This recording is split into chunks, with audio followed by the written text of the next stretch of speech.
And I've auditioned for a lot and haven't got a lot. And then Gran Torino came around where he was talking to me. Imagine auditioning for every single one of your father's movies and getting rejected every time.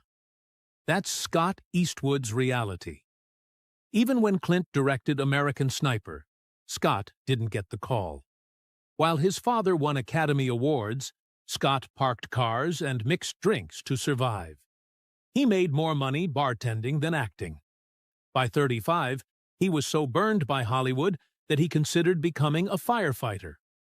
But the most shocking part isn't his career struggles. It's what happened when he finally stood up to his father.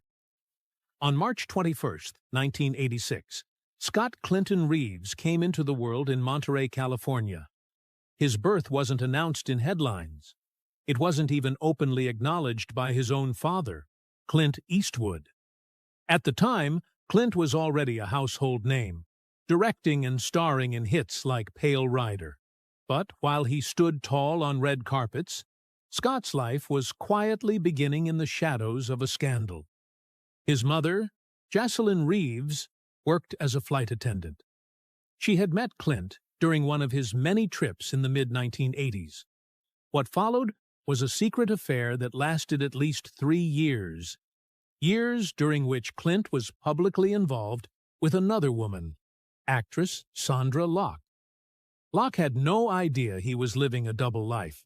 She believed they were exclusive and only found out about Scott and his younger sister Catherine during a bitter lawsuit years later.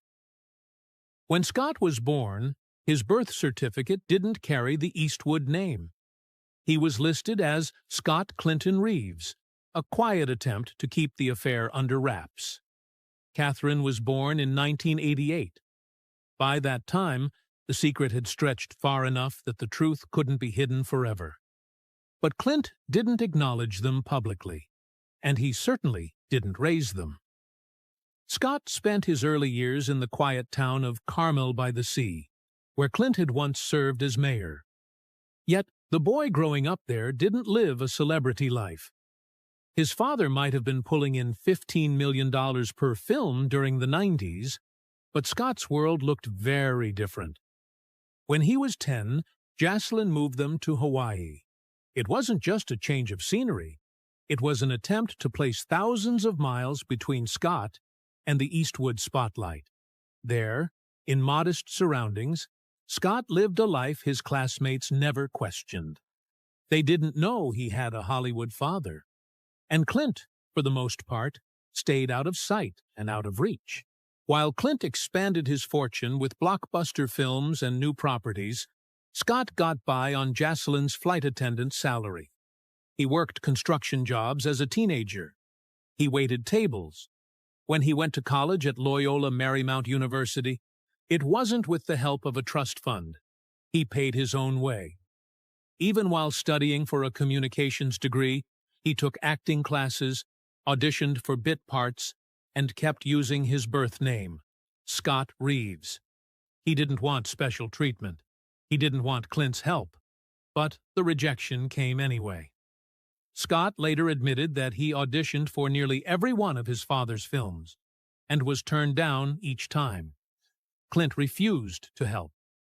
He didn't even cast Scott in major roles, even when he directed American Sniper, a film that grossed more than $547 million and earned 6 Oscar nominations. Scott wanted just one shot. He didn't get it. Clint's philosophy was simple. No handouts, no favors. You earn it yourself. That might sound admirable. But for Scott, it meant years of working low-budget films, parking cars, and building houses while his father won Academy Awards. His earliest roles were almost invisible. In Flags of Our Fathers, 2006, directed by Clint, Scott had a tiny role as Private Roberto Lunsford. He was credited under the name Scott Reeves. No one knew he was Clint's son. He wanted it that way, but the cost was high. He missed the attention, the headlines, the momentum. In films like Pride and Player 5150, he was lost in the credits. These weren't just indie films. Some went straight to video. Others didn't play beyond a handful of theaters. He was stuck in a professional no-man's land, working hard, but getting nowhere. His family situation wasn't much easier. Clint Eastwood had 8 children with 6 different women. Scott was just one piece of that puzzle. His half-siblings included Laurie, born in 1954 and given up for adoption; Kimber, born in 1964 to a stunt woman; Kyle and Allison, born during Clint's marriage to Maggie Johnson; Francesca, born in 1993 with actress Frances Fisher; and Morgan, born in 1996 to news anchor Dina Ruiz. Some of these children grew up in wealth. Others, like Scott and Catherine, did not. Some didn't meet each other until adulthood. Family gatherings were awkward. Resentment simmered beneath the surface. During his teenage years in Hawaii, Scott struggled. He acted out. He was suspended for fighting. He had what he later called anger issues. He knew who his father was, but couldn't talk about it. Couldn't ask why he was absent. Couldn't explain to anyone why he felt both important and invisible. When they returned to California in 2000, he enrolled in Carmel High. Slowly, the truth began to leak out. Some classmates treated him like royalty. Others mocked him. He considered keeping the name Reeves forever, just to escape the comparisons. By college, he was done hiding. But he still refused to rely on Clint's power. He applied for financial aid. He worked long hours. He auditioned for roles that paid next to nothing. And then something began to shift. In 2009, Scott landed a role in Invictus. It was another Clint Eastwood film, but this time Scott used his real last name. The film was about proving yourself under pressure. It was about fighting to be taken seriously. And that's exactly what Scott was doing. At just 26, Scott Eastwood took a massive risk. He signed a contract for not 1, but 3 horror films. His role in Texas Chainsaw 3D would have locked him into a trilogy, and nobody even knew his real name. He was still going by Scott Reeves to avoid being labeled as Clint Eastwood's son. Filming happened in Shreveport, Louisiana, back in August 2011. Scott hadn't even seen the original Texas Chainsaw Massacre. The only version he'd watched was the Jessica Biel remake, and yet he stepped into one of horror's most iconic franchises. That movie became the 7th installment and was pitched as a direct sequel to the original 1974 film. Then came a huge turning point. Just a year later, in 2014, Scott joined Fury, a gritty World War II film starring Brad Pitt. This wasn't just a minor role. He played Sergeant Miles, the tank crew's newest soldier. The cast won the National Board of Review's Best Ensemble Award. That meant Eastwood, still trying to prove he wasn't riding on a famous last name, was now standing shoulder to shoulder with Pitt, Shia LaBeouf, and John Bernthal. It was official industry recognition. And it wasn't just for showing up. Scott had to go through intense military training and operate real Sherman tanks from the 1940s.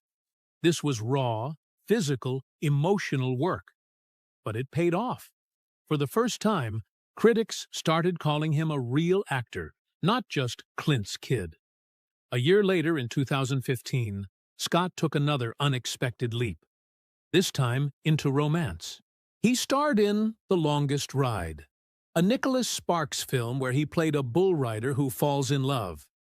It was classic Sparks, slow burns, big emotions, and impossible choices. But here's what's wild. Scott did his own bull riding stunts. That was during a year filled with Marvel stars and major blockbusters. Still, Scott pulled ahead. He even got nominated for Choice Movie Breakout Star. Studios now saw him differently. And just when people thought they had him figured out, Scott shocked everyone again. Later that same year, He popped up in Taylor Swift's Wildest Dreams music video. Not just a cameo, he played the lead romantic interest in a dreamy 1950s-set African film within a film. Directed by Joseph Kahn, it was one of Swift's most sensual and cinematic videos. The steamy scenes were unexpected, and so was the backlash. People in the industry warned him not to do it. They said it might kill his credibility as a serious actor. But Scott went for it anyway. The video launched during the MTV VMAs pre-show on August 31st, 2015. Within hours, it had millions of views. It also came with a twist. All proceeds went to wild animal conservation. Meanwhile, Scott Eastwood kept a heartbreaking secret for almost 3 years. In 2017, during an interview with GQ Australia, he finally revealed the truth. Back in 2014, his girlfriend Jewel Brangman had died in a car accident. She was only 26. The crash wasn't serious. It was the kind of accident most people walk away from. But Jewel didn't. She died instantly. And Scott never talked about it. Not to the public. Not even to her family. He stayed silent. Until that one interview. Jewel was driving from San Diego to Los Angeles in a 2001 Honda Civic she had rented. On the way, she lightly rear-ended another vehicle in a small chain reaction crash. Nothing looked deadly. No one else involved had serious injuries. But Jewel's car had a dangerous secret. The airbag inside had been recalled in 2009. The rental company never fixed it. When the airbag deployed, it didn't save her. It killed her. The chemicals inside had become unstable. The metal canister exploded. A piece of shrapnel ripped through her neck. Scott said it was so violent, it split her spine. That was the only injury. One piece of flying metal took her life. The airbag came from Takata. Their airbags were found in 24 million cars across the U.S. It became the biggest automotive recall in American history. But for Jewel, that recall was too late. She was part of the fallout. Her father, Alexander Brangman, was crushed. He had moved across the country to be closer to his daughter. She was his only child. She was his best friend. The last Father's Day card she gave him said she'd always be his little girl. 3 months later, she was gone. Scott was devastated. He said he'd lost friends before, but never someone he loved like that. He had never faced the loss of a partner.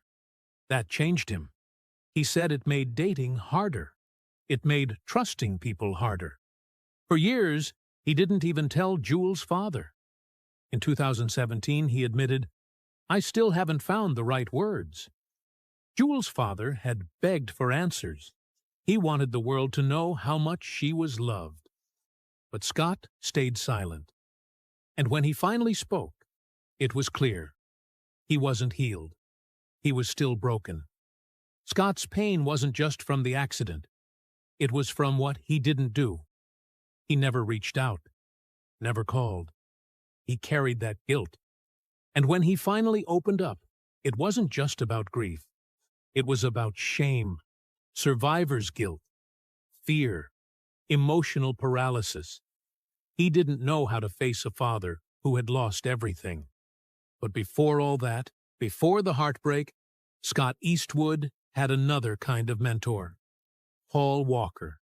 The Fast and Furious star wasn't just a co-worker. He was a friend, a guide, a big brother. And he introduced Scott to something that would later help him survive emotionally: Brazilian Jiu-Jitsu. Paul brought Scott into the sport around 2007. For Paul, it wasn't just exercise. It was a way of life. He trained under top names like Ricardo Franginha, Miller, and Ron Shiraki. He even turned parts of his Hawaii home into a training center. That's how much he loved it. Paul was already a brown belt when he died in 2013. He had planned to get his black belt soon. He never made it. But 2 weeks after his death, His instructors awarded it to him posthumously. Scott took Paul's gift seriously. He didn't just train casually, he embraced it. He said it taught him how to control his ego, how to stay humble, and how to manage pain, both physical and emotional. "You'll choke some people out," he said, "and some will choke you out, no matter who you are." That was the lesson. No fame, no muscles, no Hollywood last name could protect you on the mat. You had to earn every inch. For someone like Scott, growing up in the shadow of Clint Eastwood, this was essential. He needed something that stripped away the expectations. Jiu-jitsu did that. It taught him to respect his limits. It gave him a space to fail safely. It became part of his identity. Joe Rogan once explained why jiu-jitsu is so powerful for men. He said it gives them a way to release built-up emotion, a way to stop pretending, a way to face fear and anger without violence. It humbles you. It calms you down. That's exactly what it did for Scott. After Jewel's death, jiu-jitsu wasn't just exercise anymore. It became therapy. Scott said it helped him stay grounded, helped him keep going. He practiced regularly, showed up even when he didn't want to. That discipline gave him strength, not just for his body, but for his mind. In a strange way, Paul Walker saved Scott Eastwood twice. Once by introducing him to the sport, and again by giving him the tools to survive after Jewel.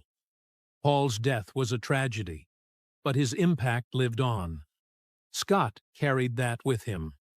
Every time he stepped on the mat, he honored his friend. Every time he got back up, he honored Jewel. Scott Eastwood didn't just want to be another actor riding on his father's legacy. He wanted to carve his own path. That path exploded open in 2017 when he joined one of the biggest franchises in the world, The Fast and the Furious. He played a sharp-suited government agent called Little Nobody. The role was written to fill the void left by Paul Walker. Eastwood didn't try to copy him. Instead, he brought his own charm, wit, and steel. The character had the same sense of honor, loved fast cars, and clashed with the crew just enough to earn respect. With over $6 billion already earned worldwide, the franchise gave Eastwood instant global visibility. And it wasn't just a cameo. He helped track down Charlize Theron's villain, Cypher, proving he could handle big action and big stars. But it wasn't a one-off. In 2018, Eastwood went even bigger.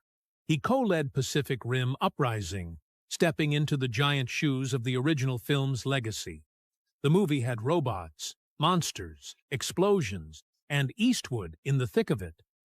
Though critics weren't blown away, the film still earned $291 million. And Eastwood? He stood tall through green screens, CGI, and physical stunts. It was a test of whether he could carry a global blockbuster, and he didn't crack. Then, in 2019, he switched gears. The Outpost wasn't loud or flashy. It was raw, intense, and painfully real. Eastwood played a soldier trapped in one of the most dangerous battles of the Afghanistan War. It wasn't a heroic fantasy. It was messy, terrifying, and emotional. The critics loved it. Rotten Tomatoes gave it a 93%. Veterans said it felt real. One critic even said Eastwood sounded exactly like a young Clint when he muttered the line, "No, not today." This time, he didn't just prove he could fight. He proved he could act. By 2023, he was back in Fast X. Fans had missed him in F9, but now he returned in full force.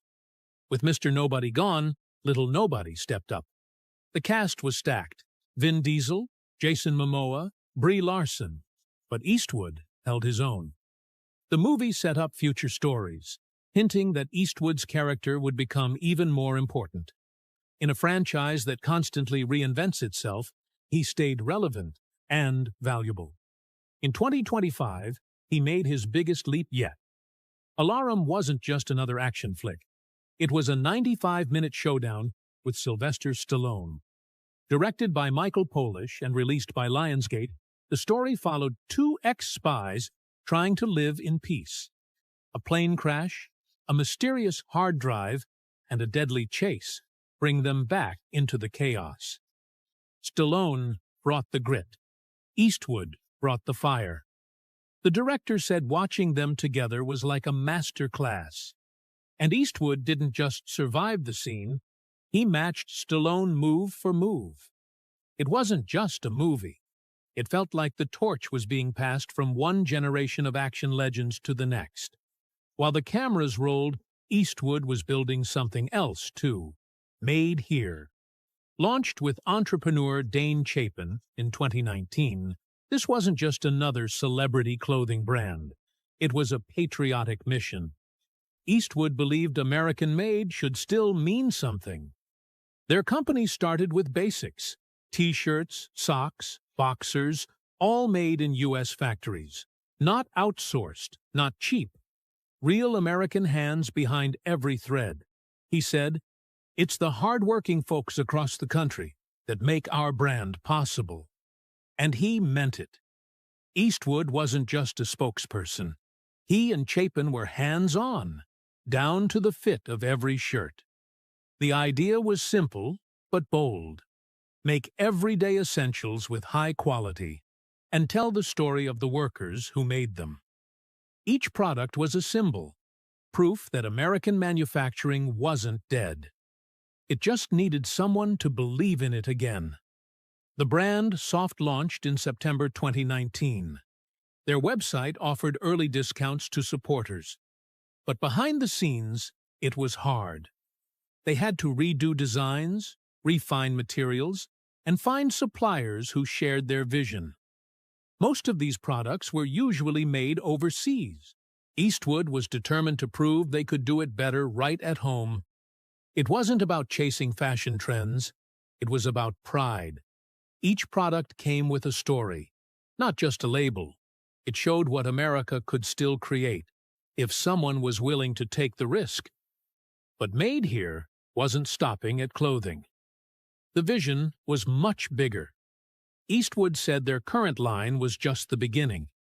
They wanted to expand into new categories, still made in America, still focused on worker pride. They didn't want to sell products.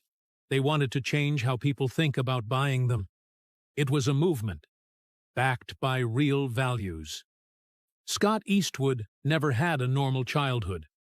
Not when your dad is Clint Eastwood. Not when the world already knows your last name before you understand what it means. The most intense moment between them came when Scott was just 16. He made a terrible mistake. He took his 14-year-old sister to a party and left her there alone. He didn't think it was a big deal. Maybe he just wanted to go out and get beer with his friends. But when Clint found out, he didn't hold back.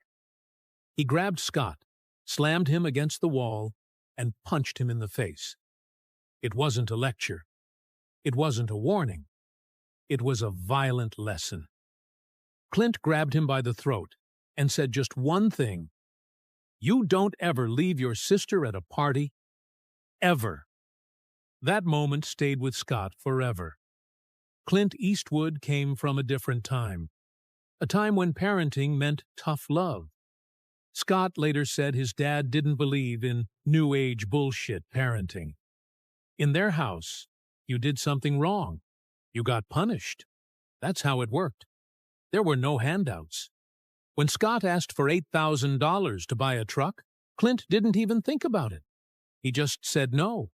Scott had a job. He was earning money. That was enough. He had to figure the rest out himself.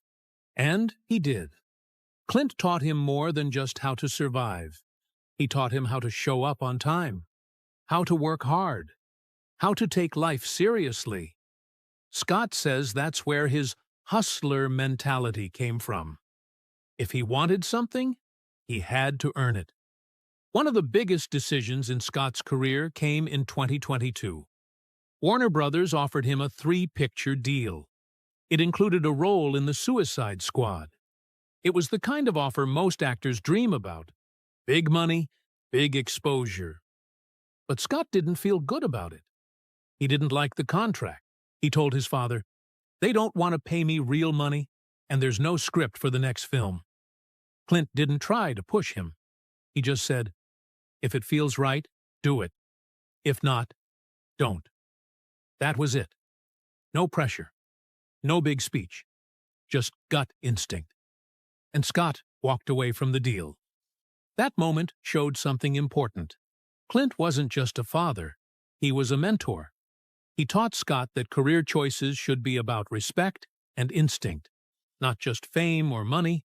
But their relationship wasn't just built on lessons or arguments. It was also built on stories. Now Clint is 94. He's one of the last living legends of old Hollywood. Scott knows that. He tries to get as many stories out of him as he can. Sometimes they're wild. Stories about Frank Sinatra or old movie sets. Stories that seem like they belong in a museum. Clint doesn't tell them often, so when he does, Scott listens carefully. "You're not going to be around forever," he once told his dad. And he meant it. Scott remembers being on the set of Space Cowboys as a kid. He remembers Clint flying a helicopter up the coast of California with him sitting in the seat beside him. Sometimes, Clint would even let him hold the controls. Moments like that weren't just cool. They made Scott see the kind of man his father really was. Focused, fearless, and completely in charge of his world. Now, Scott's building his own world. His next big film, Regretting You, is based on a best-selling Colleen Hoover novel. It's set to release in theaters on October 24, 2025. The cast is stacked: Allison Williams, Dave Franco, McKenna Grace. The story is emotional. A car accident destroys a family and unravels decades of secrets. Hoover herself is executive producing. Scott knows how powerful the Hoover fan base is. He's stepping into a world that could explode if the film hits. But he's not stopping there. In Stolen Girl, he plays Robeson, a man who helps track down a missing child taken to the Middle East. It's based on the true story of Maureen Daba. Kate Beckinsale plays the mother. The film shot in Italy and dives deep into international betrayal, war zones, and parental love that never gives up. It's gritty, it's heartbreaking, and it's very real. He's also shooting Lucky Strike, a World War II film set during the Battle of the Bulge. The director is Rod Lurie, the same man behind The Outpost. The story is personal. It's based on a real interview the writer did with a war veteran when he was just 16. It's a survival story, told through one soldier's eyes. Colin Hanks and Anjanou Ellis-Taylor are also starring. Filming starts in Bulgaria this November. And then there's Wind River, the next chapter. It's a sequel to the 2017 hit. Scott joins a powerful cast that includes Martin Sensmeyer and Jason Clarke. The story follows a series of ritualistic murders on a Native American reservation. Scott plays a fish and wildlife tracker brought in to help the FBI. It's dark. It's layered. It dives into tribal politics, justice, and survival in the American wilderness. Filming is done, but the release is still a question mark. Scott Eastwood once said that working in Hollywood felt like being stuck in a circus. He wasn't joking. In a 2022 interview, he opened up about how the industry had burned him again and again. By that time, he was 35, and already questioning whether it was worth sticking around for the long haul. "I've been burnt a few times," he said. "I don't know if I want to do this into my 40s. Those weren't just words. His early years were anything but glamorous. He lived in Los Angeles and San Diego, juggling jobs like construction work, bartending, and parking cars, just to survive. He made about $30,000 to $40,000 a year. Shockingly, he earned more mixing drinks than he did acting. There were moments when he came close to quitting. He even considered becoming a firefighter. That wasn't just a passing thought. It was a real backup plan. The emotional toll of chasing roles, combined with the unpredictability of the business, weighed heavily on him. And now, with his late 30s approaching, he's thinking about more than just movies. He doesn't have a family yet, but he wants one. And he's deeply worried about what that life would look like, especially the idea of being away from his kids all the time just to keep working in an unstable business. While Hollywood drained him, something unexpected kept him grounded: Brazilian Jiu-Jitsu. He got into it because of his friend, Paul Walker. They met over a decade ago, and Walker introduced him to the sport around 6 to 8